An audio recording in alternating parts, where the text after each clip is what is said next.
প্রিয় শিক্ষার্থী বন্ধুরা, তোমরা সবাই কেমন আছো? আশা করি খুব ভালো আছো। আজকে আমি নতুন বিষয় নিয়ে চলে এলাম তোমাদের সামনে। আজকে আমি আলোচনা করব দ্বাদশ শ্রেণীর যে কবিতা, অর্থাৎ রূপনারায়ণের কুলে, প্রথম যে কবিতা রূপনারায়ণের কুলে, তা কিন্তু আমরা আলোচনা করব। এই রূপনারায়ণের কুলে কবিতাটি লিখেছেন এই রবীন্দ্রনাথ ঠাকুর। রবীন্দ্রনাথ ঠাকুর সম্পর্কে আমরা কিন্তু বেশ কিছু তথ্য, বেশ কিছু বিষয় কিন্তু আমরা জেনে নেওয়ার চেষ্টা করব। এই রবীন্দ্রনাথ ঠাকুর ৭ই মে 1861 খ্রিস্টাব্দে কলকাতা জোড়াসাঁকোর যে ঠাকুর পরিবার, সেখানে কিন্তু তিনি জন্মগ্রহণ করেছিলেন এবং তিনি মারা গিয়েছিলেন ৭ই আগস্ট 1941 খ্রিস্টাব্দে শান্তিনিকেতনে তিনি কিন্তু মারা গিয়েছিলেন। এবং এই যে দেখো, যে এই রবীন্দ্রনাথ ঠাকুর যে পিতা অর্থাৎ মহর্ষি দেবেন্দ্রনাথ ঠাকুর এবং মাতা সারদা দেবী, এই রবীন্দ্রনাথ ঠাকুর এদের যে ভাই বোনরা ছিল, তারা কিন্তু ছিলেন 15 জন ভাই বোন। তার মধ্যে এই রবীন্দ্রনাথ ঠাকুর হচ্ছেন 14তম। এই রবীন্দ্রনাথ ঠাকুর হচ্ছেন বাংলা সাহিত্যের প্রথম নোবেল জয়ী বাঙালি। তিনি গীতাঞ্জলি কাব্যের জন্য তিনি কিন্তু নোবেল পুরস্কার পেয়েছিলেন। এবং দেখো, আমরা যে বিষয়টা নিয়ে আলোচনা করছি সেটা হচ্ছে এই যে কবিতা, অর্থাৎ রূপনারায়ণের কুলে যে কবিতা, তার যে উৎস, অর্থাৎ এই রূপনারায়ণের কুলে কবিতাটি কোথা থেকে নেওয়া হয়েছে। অর্থাৎ এই রূপনারায়ণের কুলে কবিতাটি শেষ লেখা কাব্যগ্রন্থের অন্তর্গত। অর্থাৎ এই শেষ লেখা কাব্যগ্রন্থটি রবীন্দ্রনাথ ঠাকুরের কিন্তু মৃত্যুর পরে প্রকাশিত হয়েছিল। তোমরা প্রত্যেকে জানো যে রবীন্দ্রনাথ ঠাকুর ৭ই আগস্ট কিন্তু মারা গিয়েছিলেন 1941-এ কিন্তু। এবং এই যে কাব্যগ্রন্থটি, এটি কিন্তু প্রকাশিত হয়েছিল সেপ্টেম্বর মাসে, অর্থাৎ কবির মৃত্যুর পরে কিন্তু। এবং এই যে কবিতাটি, অর্থাৎ রূপনারায়ণের কুলে কবিতাটি, যে শেষ লেখা কাব্যগ্রন্থের কিন্তু 11 সংখ্যক কবিতা। কারণ এই কাব্যগ্রন্থের মধ্যে কিন্তু একটি গান সহ কিন্তু 15খানা কিন্তু কবিতা কিন্তু ছিল। তার মধ্যে 11 সংখ্যক কবিতা হচ্ছে এই রূপনারায়ণের কুলে। এবং সব থেকে বড় কথা হচ্ছে, রূপনারায়ণের কুলে যে কবিতা, অর্থাৎ শেষ লেখা যে কাব্যগ্রন্থ, অর্থাৎ এই কাব্যগ্রন্থের মধ্যে যতগুলো কবিতা ছিল, কোনো কবিতায় কিন্তু নামকরণ করা কিন্তু ছিল না। অর্থাৎ প্রত্যেকটা কিন্তু সংখ্যা দেওয়া ছিল। রবি ঠাকুর কিন্তু এই কবিতার নাম স্বয়ং তিনি তেমন ভাবে দিতে পারেননি। তিনি কিন্তু বলেছিলেন যে এই কবিতারই যে 11 সংখ্যক লাইন, অর্থাৎ কঠিনেরে ভালোবাসিলাম, সেই নামকরণটা কিন্তু ছিল। কিন্তু এই যে রূপনারায়ণের কুলে কবিতার যে নামকরণ, এটা কিন্তু মধ্যশিক্ষা পর্ষদের দেওয়া, উচ্চ মাধ্যমিক শিক্ষা সংসদের দেওয়া নামকরণ, এটা কিন্তু কবির দেওয়া কিন্তু নামকরণ নয়।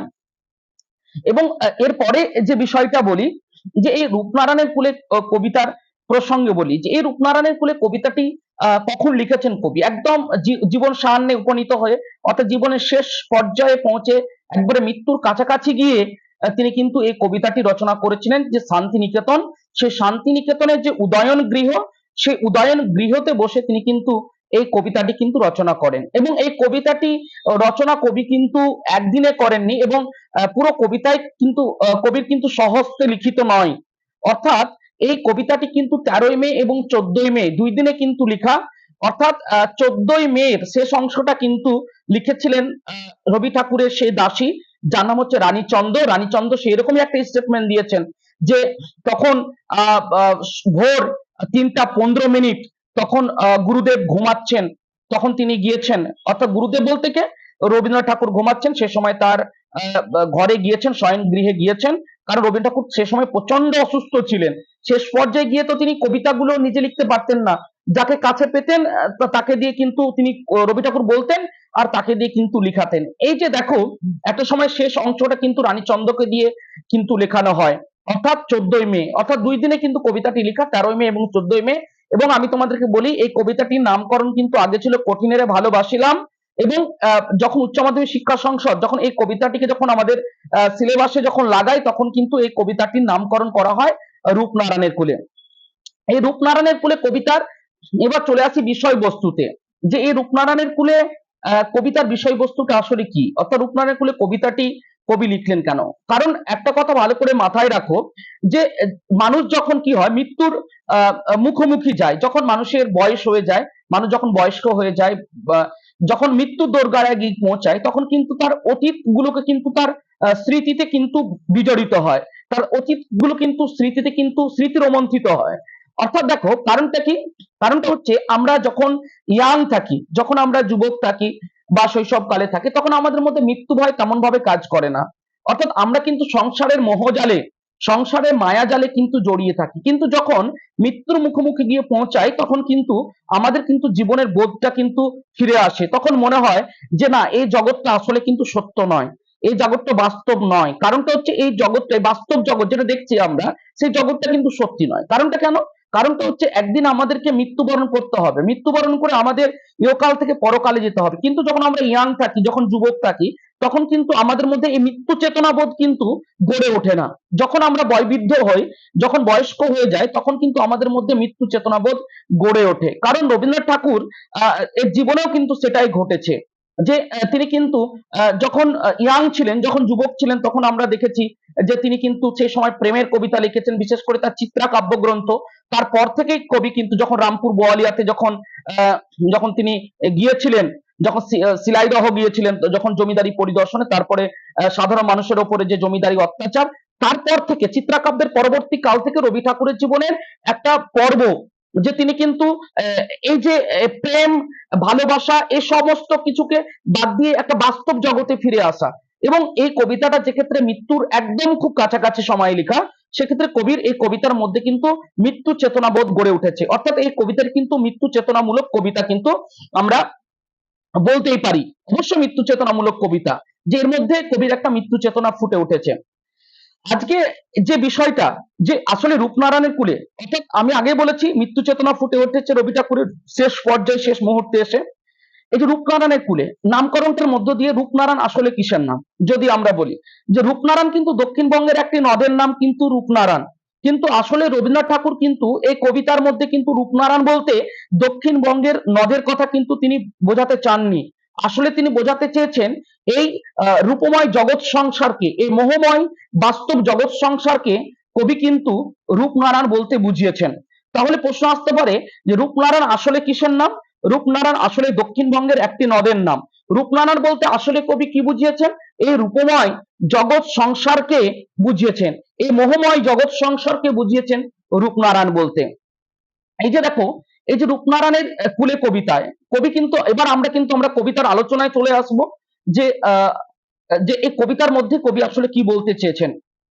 কবি প্রথমে বলছেন যে রূপনারায়ণের কুলে জেগে উঠিলাম, অর্থাৎ এই রূপময় জগৎ সংসারে, এই রূপময় বাস্তব জগতে, এই মায়াবী জগতে কবি জেগে উঠলেন। তাহলে কবি কি তাহলে ঘুমিয়েছিলেন? না, সেটা সেই ঘুমানো নয় কিন্তু। অর্থাৎ কবি কিন্তু কি ছিলেন?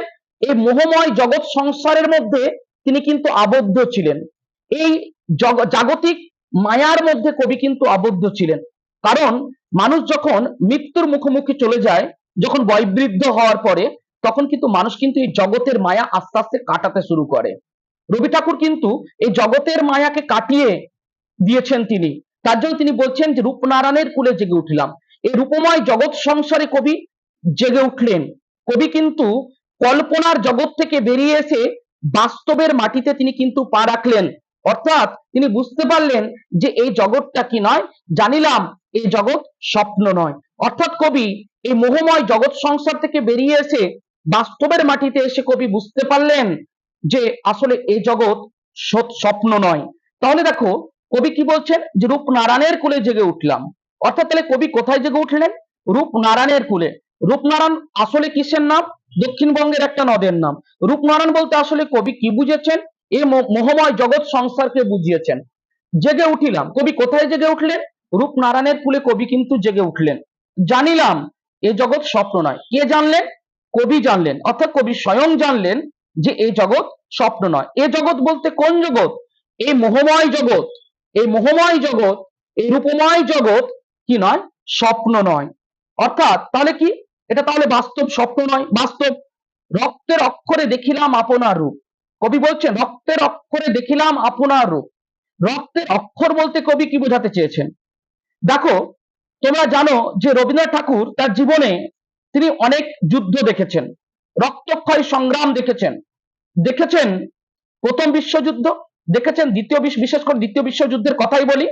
এবং কবি কিন্তু দেখেছেন সেই জালিয়ানওয়ালাবাগের হত্যাকাণ্ড, সেখানে মানুষের জীবন দেওয়া, অর্থাৎ তার অধিকারকে ফিরে পাওয়ার জন্য তার সংগ্রামী লড়াই কবি কিন্তু দেখেছেন। কবি সেই জন্য বলছেন রক্তের অক্ষরে দেখিলাম আপনার রূপ। অর্থাৎ এই রক্তের অক্ষরে অর্থাৎ জীবন সংগ্রামের মধ্য দিয়ে কবি কি করছেন, যে কিন্তু নিজের রূপকে লক্ষ্য করছেন, নিজের রূপকে তিনি কিন্তু দেখতে পাচ্ছেন। কবি সেই জন্য বলছেন রক্তের অক্ষরে দেখিলাম আপনার রূপ। তাহলে কবি কিসের অক্ষরে নিজের রূপ দেখতে পেলেন? রক্তের অক্ষরে। অর্থাৎ কবির জীবনে ঘটে যাওয়া বিভিন্ন রক্তক্ষয়ী সংগ্রামের কথা তিনি উল্লেখ করেছেন, যে মানুষ তার জীবনকে, তার অধিকার ফিরে পেতে তার জীবনে কতটা সংগ্রাম করা, জীবন দেওয়া, জীবন বলিদান দেওয়া নিজের চোখে কিন্তু কবি কিন্তু দেখেছেন। রক্তের অক্ষরে দেখিলাম আপনার রূপ। তাহলে কবি আপনার রূপ কিসে দেখলেন? রক্তের অক্ষরে। কবি বলছে চিনিলাম, অর্থাৎ আমি নিজেকে চিনতে পারলাম। আমি এতদিন নিজেকে চিনতে পারিনি, চিনিলাম আপনারে। আঘাতে আঘাতে বেদনায় বেদনায়, আঘাতে আঘাতে বেদনায় বেদনায়। দেখো কবি বলছে চিনিলাম আপনারে, এর সঙ্গে একটা ইতিহাস জড়িত আছে। কবি এর মধ্যে একটা ইতিহাস তুলে ধরেছেন। কারণ তোমরা প্রত্যেকে জানো যে রবীন্দ্রনাথ ঠাকুরের জীবনে প্রচুর দুঃখ দুর্দশা ছিল। কেমন দুঃখ দুর্দশা ছিল? তোমাদের মনে হতে পারে সেই সময় জমিদার ঠাকুর পরিবারে জন্মগ্রহণ করেছে, দুঃখ দুর্দশার কথা আসেই না। দেখো রবি ঠাকুরের কিন্তু 5 সন্তান। তার যে বড় মেয়ে মাধুরীলতা, তোমরা নাম জানো, সেই মাধুরীলতার কিন্তু বিয়ে হয়, এবং যে জামাই হয় অর্থাৎ মাধুরীলতার যে স্বামী, সে কিন্তু প্রচন্ড বাজে বিহেভিয়ার করত, রবি ঠাকুরকে কখনো সম্মান করতো না। সেই সময় পণের জন্য তার উপরে চাপ দিয়েছে, বিভিন্ন সময় মেয়ের উপর অত্যাচার করেছে, এবং একটা সময় তিনি বেঁচে আছেন, তার সন্তান মারা যাচ্ছে, তার স্ত্রী বিয়োগ ঘটছে, তার স্ত্রীও মারা যাচ্ছেন। এই যে তার জীবনে বেঁচে থাকাকালীন কবির সন্তান বিয়োগ, কবির স্ত্রী বিয়োগ, এই যে আঘাত, জীবনে কবি কিন্তু তিনি কিন্তু আঘাত পেয়েছেন। সে আঘাতের ইতিহাসের কথাই কবি বলছেন চিনিলাম আপনারে, অর্থাৎ নিজেকে আমি উপলব্ধি করতে পারলাম, চিনতে পারলাম, চিনিলাম আপনারে। আঘাতে আঘাতে বেদনায় বেদনায়, অর্থাৎ বিভিন্ন সময় আঘাত পেয়েছেন কবি, তারপরে বেদনা পেয়েছেন, কষ্ট পেয়েছেন। এই জন্য কবি বলছেন চিনিলাম আপনারে, আঘাতে আঘাতে বেদনায় বেদনায়। প্রশ্ন আসতে পারে কবি নিজেকে চিনলেন কেমন করে? অর্থাৎ আঘাতে আঘাতে বেদনায় বেদনায়। কবি আপনার রূপ দেখেছেন কিসে? রক্তের অক্ষরে। রক্তের অক্ষরে দেখিলাম, কবি কি দেখলেন? আপনার রূপ। বলছে রক্তের অক্ষরে দেখিলাম আপনার রূপ। আপনার বলতে কবি কাকে বুঝিয়েছেন? অর্থাৎ কবি স্বয়ং নিজের রূপের কথাই কিন্তু বলেছেন। বলছে চিনিলাম আপনারে ড্যাশ, আঘাতে আঘাতে বেদনায় বেদনায়। এইভাবে কিন্তু প্রশ্নগুলো হতে পারে। নেক্সট যে লাইন, সত্য যে কঠিন। কবি বলছেন যে সত্য কেমন? সত্য হচ্ছে কঠিন। এটা আমরা সবাই জানি যে সত্য কঠিন, অর্থাৎ সত্য সর্বদাই কঠিন। সত্য যে কঠিন, কঠিনেরে ভালোবাসিলাম। এখানে সত্য কঠিন কেন কবি বলছেন, এবং কেন বলছেন কঠিনেরে ভালোবাসিলাম? দেখো যাহা সত্য তাহা কিন্তু কঠিন হয়। এতদিন আমি আগেই বলেছি রবীন্দ্রনাথ ঠাকুরের চিত্রার আগের মুহূর্তে যদি আমরা ফিরে যাই, তাহলে আমরা দেখতে পাবো যে রবি ঠাকুরের যে কাব্য রচনা, কাব্যশৈলী, তার মধ্যে প্রেম, প্রীতি, ভালোবাসা, এই জগৎকে নিয়ে, এই মোহময় জগৎকে নিয়ে তিনি কিন্তু রচনা করেছেন। বাস্তবতাকে কবি তেমন ভাবে উপস্থাপন করেননি।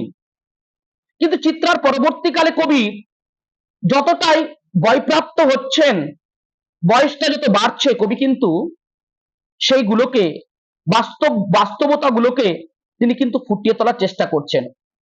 কবি বলছে সত্য যে কঠিন, কঠিনেরে ভালোবাসিলাম। সত্য কেমন? সত্য হচ্ছে কঠিন। তার জন্য কবি কাকে ভালোবেসেছেন? কবি কিন্তু তার জন্য সেই কঠিনকেই ভালোবেসেছেন। সত্য মাত্রই কঠিন, সেই জন্য কবি কাকে ভালোবেসেছেন? কঠিনকেই ভালোবেসেছেন।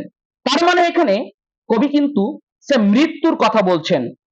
কার কথা বলছেন? মৃত্যুর কথা। অর্থাৎ তিনি সেই জন্য তিনি মৃত্যুকেই তিনি তার জীবনে পাথেয় করে নিয়েছেন। তিনি মৃত্যুকেই তিনি ভালোবাসতে শুরু করেছেন। কারণ এই জীবনের কোনো কি নেই, কোনো মূল্য নেই। মৃত্যু হচ্ছে অনিবার্য, অনিবার্য সত্য। মানুষকে মরতে হবে, সেখান থেকে নিস্তার, সেখান থেকে পালানোর কোনো উপায় নেই। সত্য যে কঠিন, তাহলে সত্য কেমন? কঠিন। কঠিনেরে ভালোবাসিলাম। কবি কবি কাকে ভালোবাসলেন? কবি কঠিনকে ভালোবাসলেন। সে কখনো করে না বঞ্চনা। অর্থাৎ সে কখনো করে না বঞ্চনা। কে কখনো বঞ্চনা করে না? অর্থাৎ এটা যদি এমসিকিউ বেসে প্রশ্ন আসে তাহলে কিন্তু কেমন হবে উত্তর, আর এসিকিউ বেসে যদি প্রশ্ন আসে তাহলে কেমন হবে উত্তর। কই বলছে সে কখনো করে না বঞ্চনা। কে বঞ্চনা করে না? অর্থাৎ কঠিন সত্য কখনো বঞ্চনা করে না। কারণ আমাদের প্যাটার্ন এমসিকিউ এসিকিউ রয়েছে এবং ব্রড রয়েছে, 5 মার্কসের রয়েছে। এবং যদি আসে যে সে কখনো করে না বঞ্চনা, সত্য বঞ্চনা করে না, কঠিন বঞ্চনা করে না, কে বঞ্চনা করে না? সত্য বঞ্চনা করে না। বঞ্চনা শব্দের অর্থ কি? প্রত্যাখ্যান করা, বেইমানি করা, অর্থাৎ বঞ্চনা করা। কখনো সে বেইমানি করে না। তাহলে কঠিনের ভালোবাসিলাম, সে কখনো করে না বঞ্চনা। তাহলে কঠিন সত্য কখনো কি করে না? বঞ্চনা করে না। এই লাইন দিয়ে বড় প্রশ্ন হতে পারে, তোমরা একটু ভালো করে মাথায় রাখবে। আমৃত্যু দুঃখে তপস্যায় জীবন। কবি বলছেন যে আমৃত্যু দুঃখে তপস্যায় জীবন। আমৃত্যু শব্দের অর্থ কি? আমৃত্যু শব্দের অর্থ হচ্ছে মৃত্যুর আগের মুহূর্ত পর্যন্ত। অর্থাৎ মৃত্যুর আগের মুহূর্ত পর্যন্তকে বলা হয় আমৃত্যু। বলছে আমৃত্যু দুঃখে তপস্যায় জীবন। কবি বলছেন এ জীবন আমৃত্যু দুঃখে তপস্যা। অর্থাৎ মৃত্যুর আগের দিন পর্যন্ত তোমাকে দুঃখের তপস্যা করে যেতে হবে, না হলে তুমি কি পাবে না? তুমি সত্যের সন্ধানী হতে পারবে না, তুমি সত্যটাকে পাবে না। আনন্দ, উচ্ছলতা, প্রেম, প্রীতি, ভালোবাসা এসব দিয়ে সত্যকে অর্জন করা সম্ভব নয়। কই বলছেন সে কখনো করে না বঞ্চ। আমৃত্যু দুঃখের তপস্যায় জীবন। এ জীবন কেমন? প্রশ্ন হতে পারে এ জীবন কেমন? আমৃত্যু দুঃখে তপস্যায় জীবন। এ জীবন কেমন? আমৃত্যু দুঃখে তপস্যা। আমৃত্যু শব্দের অর্থ কি? আমৃত্যু শব্দের অর্থ হচ্ছে মৃত্যুর আগের মুহূর্ত পর্যন্ত সময়টাকে বলা হয় আমৃত্যু। আমৃত্যু দুঃখে তপস্যায় সত্যের দারুণ মূল্য লাভ করিবারে। সত্যের দারুণ মূল্য। দারুণ শব্দের অর্থ কি? দারুণ মানে কি সুন্দর? হ্যাঁ আমরা জানি স্যার, দারুণ শব্দের অর্থ হচ্ছে সুন্দর। কিন্তু দারুণ, এখানে কবি কিন্তু দারুণ শব্দটিকে সুন্দর অর্থে ব্যবহার করেননি। কি অর্থে ব্যবহার করেছেন? দারুণ শব্দের আদি অর্থ এখানে কবি ব্যবহার করেছেন। আমরা যদি শব্দার্থ তত্ত্ব পড়ি ব্যাকরণের, সে শব্দার্থ তত্ত্বের ধারা যদি পড়ি তাহলে দারুণ শব্দের আদি অর্থ ছিল কাষ্ঠ নির্মিত বস্তু, অর্থাৎ কঠিন বস্তু। এখানে দারুণ শব্দের অর্থ সুন্দর নয়, এখানে দারুণ শব্দের অর্থ হচ্ছে কঠিন। সত্যের দারুণ মূল্য লাভ করিবারে, অর্থাৎ সত্যের কঠিন মূল্যটাকে লাভ করবার জন্য মৃত্যুতে সকল দেনা শোধ করে দিতে। অর্থাৎ মৃত্যুর মধ্য দিয়ে জীবনের সকল দেনা শোধ করা সম্ভব। না হলে আমাদের এই বাস্তবিক যে চাওয়া পাওয়া, আমাদের এই জগতে যে চাওয়া পাওয়া, তার নিবারণ কিন্তু মৃত্যু ছাড়া কিন্তু কোনোভাবে সম্ভব নয়। তার জন্য কবি বলছেন যে সত্যে দারুণ মূল্য লাভ করিবারে মৃত্যুতে সে সকল দেনা শোধ করে দিতে। তাহলে দেখো প্রশ্ন এখান থেকে বিভিন্ন রকম ভাবে আসতে পারে যে জীবনের সকল দেনা কিসের মধ্য দিয়ে শোধ করা সম্ভব? মৃত্যুর মধ্য দিয়ে। সত্যের দারুণ মূল্য লাভ করিবারে তার পরের পংক্তিটি কি? মৃত্যুতে সকল দেনা শোধ করে দিতে। এ জীবন কেমন? আমৃত্যু দুঃখের তপস্যা। আমি কিন্তু বারবার করে বলছি, কেন প্রশ্নগুলো বলছি, যেমন ভাবে প্রশ্নগুলো বলছি সেভাবে কিন্তু প্রশ্নগুলো হবে, সেভাবে উত্তরগুলো রেডি করবে। সে কখনো করে না বঞ্চনা। কে বঞ্চনা করে না? কঠিন সত্য কখনো বঞ্চনা করে না। সত্য কেমন? সত্য কঠিন। কবি কাকে ভালোবাসলেন? কঠিনকে ভালোবাসলেন। অর্থাৎ দেখো এরপরে যে আমরা যদি উপরে একটু আস্তে আস্তে যাই তাহলে দেখবো যে চিনিলাম আপনারে। কে কাকে কেমন করে চিনতে পারলেন?